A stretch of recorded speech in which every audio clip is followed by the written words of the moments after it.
성경 말씀 함께 찾아 읽겠습니다.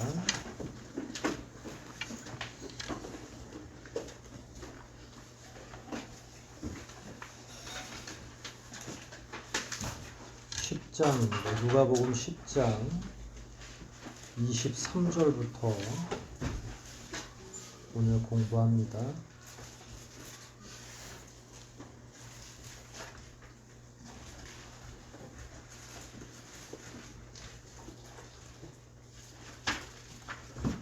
일단은 23절, 24절을 읽고 성경 공부를 시작하겠습니다. 누가복음 10장 23절, 24절입니다. 찾으셨으면 우리 23절, 24절을 같이 합독하도록 하겠습니다. 23절부터 읽기로 시작합니다. 그러고서 예수님은 제자들을 돌아보시며 조용히 말씀하셨다. 너희가 보는 것을 보는 사람은 정말 행복하다. 내가 너희에게 말하지만 많은 예언자들과 왕들이 너희가 지금 보는 것을 보고 싶어 했으나 보지 못하였고 너희가 지금 듣는 것을 듣고 싶어 했으나 듣지 못하였다. 이 말씀은 21절부터 시작된 말씀이죠. 주님이 이제 72명의 또 다른 제자들과 더불어서 복음 증거를 하고 돌아와서 17절에 이런저런 얘기를 보고를 했죠. 주님께 놀라운 역사들이 일어나고 귀신을 축출했을 뿐만 아니라 귀신들도 복종했다. 그리고 나서 이제 좀 어려운 일들이 있을 거지만 여하튼 이 일은 굉장히 크고 기쁜 일이다. 그리고 나서 21절에 하나님께 또 감사도 하고 또 주변에 있는 사람들이 듣도록 말씀하셨죠. 하늘과 땅의 주인이신 아버지를 찬양합니다. 아버지께서 이 모든 것을 지혜롭고 영리한 사람들에게는 숨기시고 어린 아이들에게는 나타내셨습니다. 이게 비단 나이가 어린 건 아니라고 말씀을 드렸죠. 연약한 사람들, 가난한 사람들 다 거기에 포함됐죠. 이것은 아버지의 기뻐하시는 뜻이었습니다. 그리고 나서 하나님의 뜻을 많은 사람들이 아는 것, 그런데 그 사람들이 당시에 권세자나 지혜자 이런 사람들이 아니라 전혀 힘도 없고 능력도 없고 급으로 말하면 A급, B급, C급이 있으면 한 C급 정도 되는 그런 사람들에게, 오늘날 기준이에요. 우리가 그렇게 정한다는 게 아니라 그런 사람들에게 오히려 하나님의 뜻이 이렇게 드러나고 있는 것에 대해서 기뻐한 거죠. 그리고 23절로 들어온 거예요. 그러고서 예수님 제자들을 보시며 조용히 말씀하셨다. 너희가 보는 것을 보는 사람은 정말 행복하다. 이제 앞으로도 계속 그런 거죠. 제자들이 뭘 봤죠? 너희가 보는 것을 보는 사람들은 행복할 것이다 했으니까 제자들은 뭘 본 거예요? 귀신을 쫓아내고 또 더 많은 능력들이, 부활의 증거들이 막 일어나는 거죠. 일종의. 그런데 그거를 제자들만 보는 게 아니라 나중에도 또 그런 일들이 있다는 거죠. 그런 사람은 정말 복되다, 행복하다라는 거예요. 그게 진짜로 행복의 그 기준에 들어가나요? 일반 사람들에게는?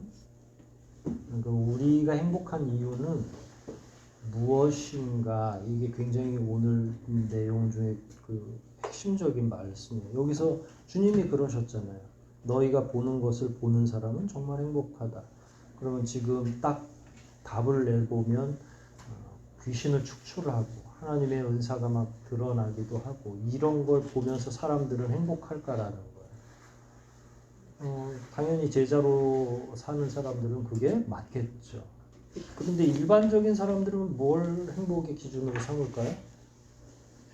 그냥 우리가 쉽게 얘기하면 뭐 물질, 더 많은 물질을 가지고 있는 거, 또 건강한 거, 뭐 등등 이런저런 것들을 일종의 그걸 다 이야기하면 소유라고 할 수 있겠죠. 사람들은 뭔가 이렇게 많이 소유한 걸 하나의 행복의 그 기준으로 생각할 수 있겠죠. 소유는 중요합니다. 소유는 이제 물건을 많이 사거나 이런 사람들을 그 심리적으로 이렇게 분석했을 때 마음속에 허기짐이 있기 때문에 그 다양한 물건에 대한 소비나 그 소유를 하려고 한다 그러는 거예요. 물론 이것도 또 돈이 없으면 마음이 허전하거나 뭐하거나 못 살겠죠. 그래서 돈을 많이 벌려고 하는 축이 생기는 거예요. 돈을 많이 벌어야 되겠다. 그러면 내가 갖는 결여, 내가 갖는 외로움, 내가 갖고 있는 이 허전함을 채울 수 있을 것이다. 그래서 돈을 많이 벌어가지고 물질을 어딘가에 챙겨 놓기도 하고 더 많은 걸 남들보다 많이 소유하고 하지만 그런다고 진짜 그 허기가 영적인 그 허기가 채워질까 하는 거예요. 영적인 허기는 물질로 채울 수 있는 게 아니잖아요. 그래서 제가 제 설교에도 수차례 언급했을 거예요. 이제 사람들의 그 뇌리에서 잊혀져 가는데 그 삼성가의 손녀인지 딸인지도 미국에서 유학하다가 어느 날 돌아올 수 없는 길로 갔죠. 우리 말대로라면 분명히 소유하고 있는 것도 많았을 것이고 또 허전하면 차라리 명품 백을 샀으면 근데 뭐 그런 게 없어서 죽은 건 아닐 거잖아요. 그러면 뭔가 채워질 수 없는 그러니까 답이 이미 나와 있는 거죠. 그래서 여러분들이 만일 헛된 것에서 행복을 찾으려고 한다면 그 행복은 결코 찾을 수 없을 것이다. 그건 그리스도인뿐만 아니라 방금 전에 예로 들었던 부유한 집의 딸이 됐든 손녀가 됐든 그렇게 허망하게 자기의 생명을 바꾼 걸 보면 믿지 않는 자들의 허망함 역시 믿지 않는 자들이 가지고 있는 그 결여도 역시 돈으로도 채울 수 없을 것이다. 그래서 또 사람들이 마약을 또 하고 그걸 잊거나 채울 수 있다고 생각을 하는 거죠. 어젠가 그저께 그 신문을 이렇게 인터넷 신문이죠 당연히 보는데 그 사람 이름을 자꾸 까먹어 머리 빡빡 깎고 그 돈 스파이크라고 하는 사람이 너무 힘들어 하니까 옆에서 야 그러면 마약이라도 해봐라 그래서 시작이 됐대요. 저는 읽으면서 이렇게 어이없는 시작도 있구나. 그러니까 외로우면 해보라는 거예요. 사람들이 특히 이제 미국이나 마약을 마음대로 할 수 있는 뭐 법으로는 저촉이 되지만 사기도 쉽고 하기도 쉬운 저 유럽 쪽이나 이런 데는 마음이 결여하면 그 순간의 행복감을 느끼기 위해서 뭐 마약이면 어때라고 생각을 하는 거죠. 다시 돌아오면 우리는 정말로 주님의 능력이 일어나고 주님과 함께하는 게 행복한가? 우리의 이 영적인 허기, 정서적인 허기를 주님으로 채울 수 있는가가 굉장히 중요한 우리의 질문이고 숙제고 또 응당 대답해야 될 부분이라는 거죠. 그러니까 우리가 또 교회에 버티고 나오는 거겠죠. 그래도 교회를 출석하고 예배를 드리고 그럼에도 불구하고 그게 확실한지는 본인 스스로가 늘 생각하고 묵상해야 될 부분이죠. 그냥 물어보는 거죠. 나는 정말 행복한가? 주님이 여기서 아주 쉬운 말로 표현했으니까 너희가 보는 것을 보는 사람들은 정말 행복한 사람들이다. 이제 그게 우리가 이제 대상이 된 거니까 여러분도 하나님의 일 하시는 게 여러분 삶의 어떤 허기를 충분히 채우고도 남고 그래서 누구에게인가 또 이 행복을 전달해주고 싶은 마음이 있는 건지 아니면 관성에 의해서 교회를 출석하고 다니는 건지 마약 얘기가 나왔으니까 교회를 마약처럼 생각하는 사람들도 있어요. 약효가 떨어지면 이제 출석하고 주일만 이렇게 와서 예배 잠깐 드리고 이렇게 행복하구나 이렇게 또 야단 맞는 걸 또 좋아하더라고요. 성도들이 목사가 막 야단치고 이러면 정신 차려야지 그러고 가서 정신 못 차리고 살다가 또 오는 거죠. 그거는 이제 뇌와 영을 착각하도록 하는 거예요. 저하고 여러분이 추구하고 있는 게 뭔지를 보면 정말 우리가 진짜 행복을 추구하고 있는지 아니면 가짜를 추구하고 있는지 고민할 필요가 있고 알아볼 수가 있다. 저는 우리가 좀 진짜 행복했으면 좋겠고 예수만으로도 기뻤으면 좋겠다 하는 생각이 있습니다. 24절은 이걸 확장해서 이야기를 한 거예요. 저는 이게 이 시대에도 똑같다고 보거든요. 이 시대는 더 복잡해져서 영적인 만족을 찾으려고 하는 사람들이 어마어마하게 많아요. 그러니까 마음을 상품화 시켜가지고 마음을 행복하게 하는 상품들이 어마어마하게 많죠. 예를 들면 여러분들이 무의식적으로 하는 요가 운동이나 구루를 찾아서 떠나는 자기만의 여행 등등 그게 다 마음이 상품화되어 있어요. 그러니까 어딘지 모르게 자기도 잘 자기 자신을 모르니까 그런 걸 통해서 자기를 찾고 싶어 한다는 거예요. 나를 찾는 여행이 비단 배낭 메고 가는 여행뿐만 아니라 그래서 또 배낭족도 다 인도로 떠나요. 그렇죠? 영적인 추구가 있어서 그러는 게 같이 만나는 거죠. 여행도 가고 싶은데 나도 찾고 싶어요. 그러면 저 히말라야 어디 네팔이나 많이 걸으면 된대요. 산티아고 걸어가지고 쭉 가요. 찾긴 뭘 찾아요. 힘들어 죽겠는데. 호흡이 잘 안 되고 3,000m, 4,000m 와가지고 괜히 온 것 같아. 다음에는 이러면서 이제 극한의 자기를 경험하게 되는데 한 6개월 지나면 또 잃어버려요.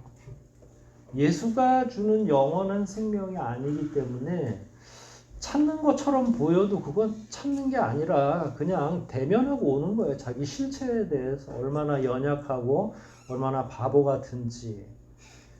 철학의 근본 출발은 지식을 사랑하는 건데 소크라테스가 너 자신을 알라고 그랬어요. 근데 소크라테스가 그 이야기를 했을 때는 알라고 하는 너 자신이 어떤 존재냐면 무지한 존재라는 걸 알으라는 거예요. 무식한 걸 알면 그 알을 챙겨 넣기 위해서 끊임없이 근데 조금 아까 나를 찾는 여행은 그냥 아는 것까지만 간 거예요. 내가 무식하구나. 내가 모자라구나. 그 다음엔 어떻게 해야 되냐면 그걸 가득 채워내야 돼요. 그러니까 우리는 비움의 영성이 아니라 기독교인들은 채움의 영성인 거예요. 이 안에다 뭘 채워 넣어야 되는지가 결정이 나야 되는 거죠. 불교는 다 비워야 해탈을 해요. 근데 비워집니까? 비울 수가 없죠. 인간이 살아가는 것 자체가 고통이고 그 고통을 끊어낼 수가 없는데 그리스도인은 비우지 않아요. 그냥 있는 그대로를 인정하고 하나님한테 죄송하다고 이야기하고 예수로 꾸역꾸역 채워 넣는 거죠.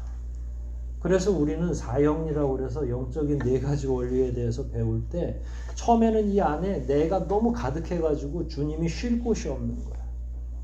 그런데 점점 우리가 그리스도인이 되고 진짜 그리스도화 되면 이 중심에 의자가 하나 놓이는데 거기는 내가 앉아있는 게 아니라 주님이 앉아있는 거예요. 그러니까 그게 행복이라는 거죠. 나 중심적으로 살면 배고픈 것만 생각하는데 주님 중심으로 살면 주님이 하시고 싶어하는 일, 아침에도 배웠던 뭇 영혼을 하나님께 인도하는 그 일에 갈급하니까 온통 거기에 허기진 거예요. 전도해야 되는데, 예배드려야 되는데, 하나님 말씀을 사모해야 되는데 우리는 이런 사람을 광신자라고 부르더라고요. 세상에서는. 그렇지 않습니다. 이 시대에는 광신자가 없어요. 그 정도로 만일 여러분들이 한다고 그러면 제가 허리는 나갔지만 업고 다니겠어요. 실제로 우리가 추구해야 될 게 그런 건데 이 시대는 많이 양보하는 거죠. 이제는 강압적으로 못해요. 교회도. 청년이라고 해서 막 야단치고 막 이러지 못합니다. 야단 맞던 세대는 저 뒤에 지금 다 앉아 계시는데 이제는 막 안수 집사님이 되시고 선교사로 나가 계시고 그때는 야단 쳤죠. 아주 호되게 야단치고 같이 울고 같이 기도하고. 근데 지금은 야단치면 어떻게 돼요? 교회가 여기밖에 없냐. 그래서 저도 이제 쫄아가지고 야단도 못 치고 이 정도로 얘기하는 거예요. 행복한 게 진짜 있는데 아이고 아쉽다. 뭐 안 들으려면 말고 어쩔 수 없지 뭐 이렇게 하고 이제 타협을 하는데 이게 진짜 복된 것에 대해서 이제는 권면하기가 너무 어려운 시대가 돼버린 거죠. 다시 24절을 보면 예전에는 그게 선지자든 지혜자든 끊임없이 하나님이 진짜 살아 역사하시는 걸 보고 싶어가지고 그렇게 기도했는데 그 예전이 400년 전까지였을 수도 있겠죠. 아니면 솔로몬 이후에는 더 이상 하나님께서 강하게 이 역사 안 하셨거든요. 왜냐면 우상 숭배를 하니까. 그런 거반 700년, 1000년 기간을 하나님이 침묵하신 거예요. 그러니까 깨어있는 사람, 아직 그 바알과 아세라를 섬기지 않는 남은 자들은 마음속에 계속 기도했겠죠. 하나님 살아계신 걸 보여주십시오. 보고 싶습니다. 근데 간헐적으로 진짜 선지자들을 통해서 하나님이 역사하셨지만 그 다음은 나머지는 다 침묵하신 거예요. 그래서 사람들이 깨어있는 사람들이 그래도 어떻게든 이런 놀라운 역사, 하나님이 살아계시다는 증거를 보고 싶어 했지만 볼 수가 없는 거죠. 근데 그게 와장창 깨진 게 이제 예수님이 이 땅에 오시면서 깨진 거예요. 예수님이 지금 오셔가지고 놀라운 영혼을 살리는 일이, 영혼이 살아나는 일이 막 일어나니까 마귀들이 어떻게 할 수가 없는 거예요. 그전에는 하찮은 인생들이 뭔가를 해보려고 그래서 선지자도 세우고 뭐 이렇게 하나님의 말씀을 대언하기도 했는데 다 콧방귀로 다 안 끼니까 그래서 이제 예수님이 드디어 십자가를 지러 오신 거잖아요.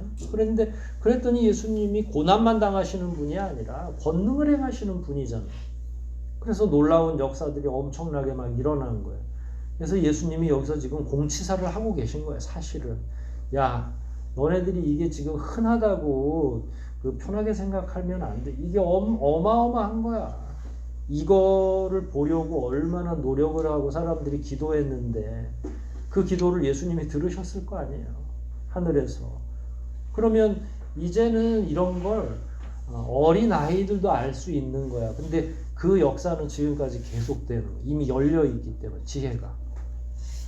그래서 저희 할머니는 초등학교도 못 나왔는데 성경 다 깨우치고 읽고 그러시거든요.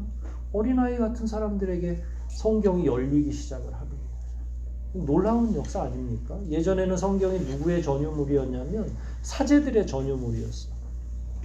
성경이 번역되기 전에는 라틴어로 되어 있어서 그래서 그거 그냥 깨부시려고 루터가 만성절 10월 30일 날 마지막 주일날에 종교개혁을 해보고 싶어가지고 95개조의 반박문을 막 써. 제발 우리도 성경 좀 제대로 읽게 해달라. 교회 건축을 위해서 사람들 막 영혼을 팔아가지고 헌금하는 게 맞냐? 질문을 거기다 쭉 올린 거예요. 그러고 나서 루터가 파직당하고 나서 모르겠다 그러고 결혼하면서 개신교 쪽으로 개혁교회를 만들면서 계속 진력을 한 일이 첫 번째로 성경을 독일어로 번역하는 일이에요. 지금 생각하면 뭐 별거 아니죠. 구글에다가 얹혀놓으면 번역도 잘 되는데 그때는 라틴어 하나하나를 독일어로 다 번역을 해서 사람들이 어린아이도 독일어 이제 한국은 아직 그때는 열리지도 않았었고요. 독일 사람이니까 독일 사람들에게 성경을 읽히고 싶은 거예요. 왜냐하면 자기가 읽으면서 깨달은 게 있으니까. 그래서 지혜롭고 위대한 사람들한테는 감추시지만 어린 애들도 읽을 수 있는. 그래서 저도 성경을 가능하면 쉽게 읽으라고 우리 성경도 바꾼 거예요. 옛날 말이 저한테는 익숙하죠. 저는 한자 병기 세대였기 때문에. 그런데 지금은 한자 단어는 어린 아이들이 알아요, 몰라요? 모릅니다. 그럼 쉬운 내용으로 읽어야죠. 그러면서 하나님이 개혁 성경에는 그럼 역사하시고 우리가 읽는 이 쉬운 성경들은 역사 안 하시나요? 그렇지 않죠. 그러니까 이 시대에도 여전히 열려 있는 거예요. 원하기만 하면 하나님 말씀에 집중만 하면 감추어져 있던 비밀들이 전부 열리는 거죠. 저는 여러분들이 우리 가운데 계시는 모든 분들이 주님이 말한 이 행복감을 다 느끼셨으면 좋겠어요. 말씀 읽다가 이번 주도 이제 돌아가서 말씀 읽으실 거잖아요. 그럼 말씀 읽다가 너무 행복해 그러면 다음 주에 좀 알려주세요. 진짜 있는 일인지 제가 지금 거짓말을 하는 건지. 이거 뭐 또 부끄러워하니까 또 말은 안 할 수도 있겠군요. 행복하긴 했는데. 근데 또 안 행복했는데 행복하다고 할 수도 없는 거고요. 우리는 간증 시간이 없으니까. 하지만 지금 드리는 이 말씀은 저도 다 경험해보고 말씀드리는 거예요. 없는 얘기를 막 지어서 지금 여러분들하고 나누는 게 아니라 실제로 행복을 느껴봤던 분들이 여기 많이 계시리라 생각을 합니다. 말씀 읽으면서, 전도하면서, 하나님의 일을 하면서 마음이 뜨거워지고 행복했던 경험들. 저는 그게 세대와 세대를 지나도 계속 되어져야 된다. 여러분들의 후배들, 여러분들의 자손들 위해서 계속 하나님이 주시는 이 은혜와 복을 받아 누릴 수 있도록 기꺼이 기도하셔야 되는 거예요. 이 시대가 더 이 기도가 필요한 시대죠. 왜냐하면 너무 불행하다고 생각하죠. 청년들도 다 뭐 3포 세대인지 직장도 포기하고 결혼도 포기하고 집 갖는 것도 포기하고 그런데 자녀는 또 어떻게 갖겠어요. 그러고 보면 우리 교회 2명이나 지금 결혼을 해서 3포 시대는 아닌 것 같아요. 이게 행복한 사람들이지. 하나님께서 우리에게 주시려고 하는 진짜 행복이 뭔지를 곱씹어 볼 필요가 있고요. 저는 여러분들이 이 문제는 해결을 하셔야 된다. 이건 제가 겉면에서 나는 행복 안 하는데 자꾸 목사님이 행복 안 하면 죽을 것 같아가지고 억지로 행복한 게 아니라 내가 스스로가 나는 정말 마음이 편안하구나. 저는 가끔 그 목회자로서 그런 생각을 해요. 하나님 나에게 어떤 보상을 주실까? 목회를 뼈 빠지게 하고 있잖아요. 90년에 제가 전도사 시작을 했어요. 30년이 넘은 거죠. 주신 것 같지도 않고 때에 따라서는 앞으로 거대한 걸 주실라나? 지금까지 집도 안 주고 뭐도 안 주고 이렇게 가난한 목회자로 살게 하는 게 굉장히 불편한데, 근데 오늘 그거를 제가 느끼겠더라고요. 뭘 주셨는지 아주 확실하게. 저 뒤에 앉아서 찬양을 부르고 있는데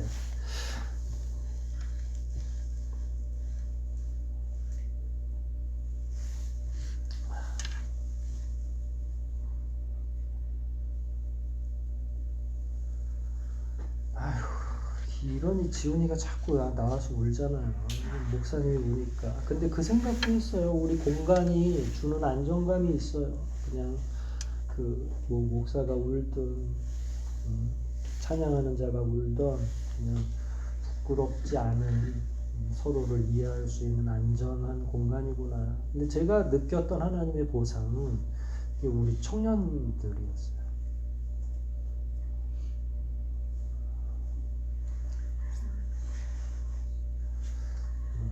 저한테 돈을 주신들 얼마나 주시겠어요.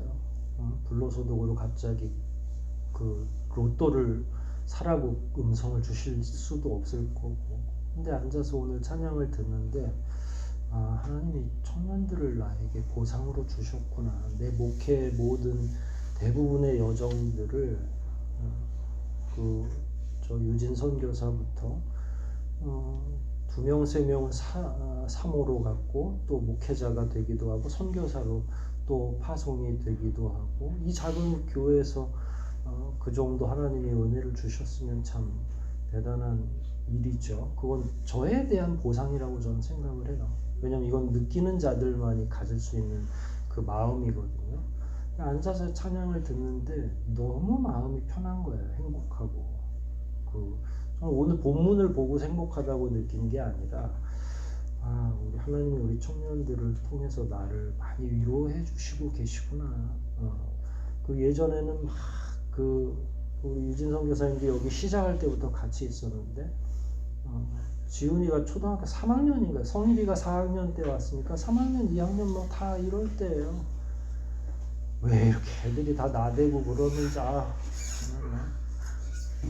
사람 될 것 같지 않더라고요. 그때는 그냥 유진성 교사 저 쉰 목소리로 맨날 애들한테 조용히 해 조용히 해가 그냥 말이었어요 다. 그게 우리 입에서 떨어지지 않는 말이었어요.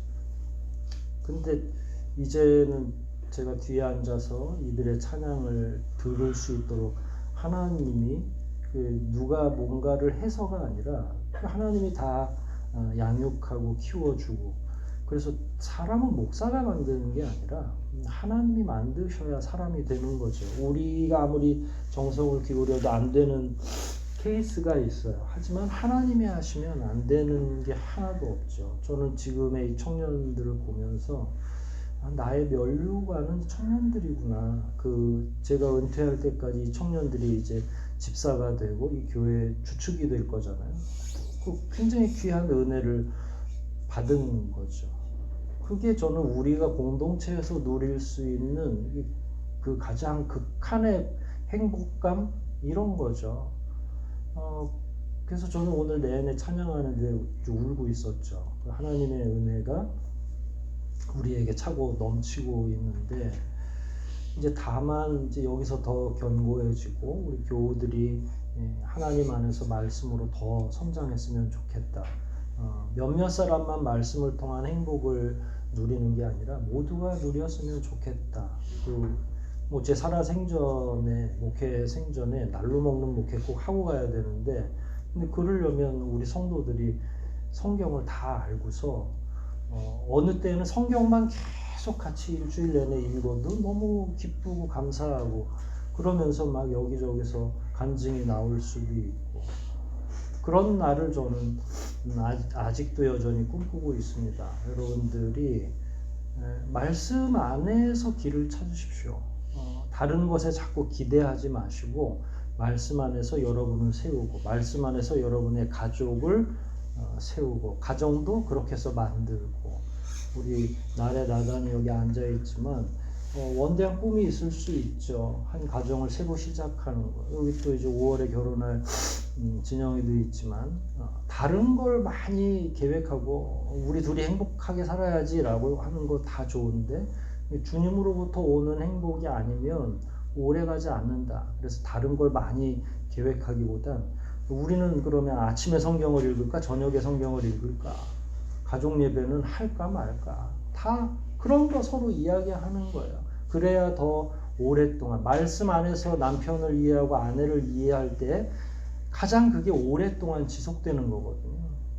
그냥 인간적으로 그래 알았어 내가 좀 이해해 줄게 요번만은 넘어가 줄게 이런 차원이 아니라, 말씀 안에서 상대편을 건강하게 이해하기 시작할 때 그 인내도 하나님이 더 착실하게 할 수 있도록 도와주시는 거죠. 저하고 여러분이 얼마나 인내가 없는 사람들이에요. 말씀 없이는 살아가기 어려운 거죠. 그래서 저는 우리 교우들이 주님이 말씀해 주신 것처럼 우리가 보고 듣는 게 얼마나 즐겁고 행복하고 복된 일인지를 잘 깨닫고, 또 우리를 만나는 다른 사람들도 그렇게 만드는 것, 그게 결국 우리가 해야 될 일 아니겠는가. 오늘 제가 너무 제 개인적인 이야기들을 해서 송구합니다만은 하나님이 저에게 주신 은혜가 있어서 말씀을 나눈 거고요. 오늘 본문에도 이렇게 나와 있으니까 결국은 행복이 좀 여러분들 곁에 지금 늘 존재하고 있는데 그걸 너무 못 보고 힘들어만 하고 있는 건 아닌지, 모쪼록 그런 은혜 가운데 여러분들이 더욱더 굳건해지고 견고해지기를 부탁드립니다. 우리 잠깐 말씀을 생각하면서 기도할까요? 시간이 다 지났네요.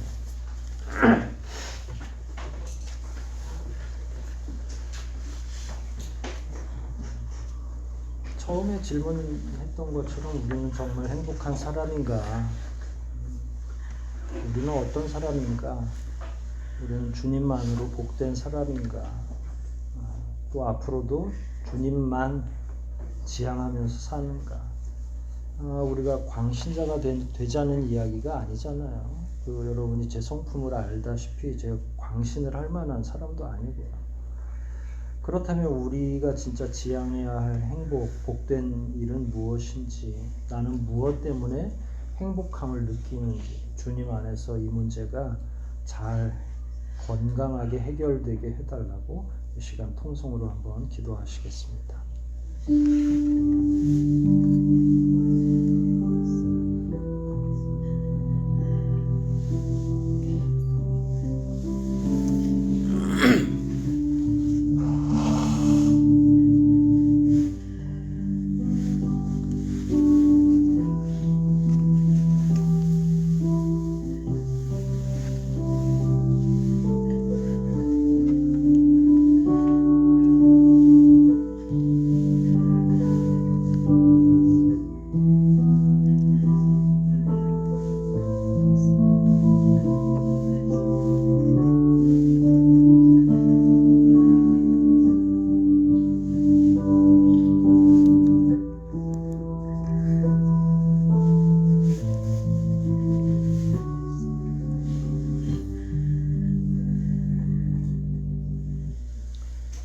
하나님 감사합니다. 바울이 복음 전도를 위해서 자신에게 있는 육체적 가시를 3번이나 없애게 해달라고 간청했지만 끝내 돌아온 하나님의 음성은 내 은혜가 내게 족하다라는 것이었습니다.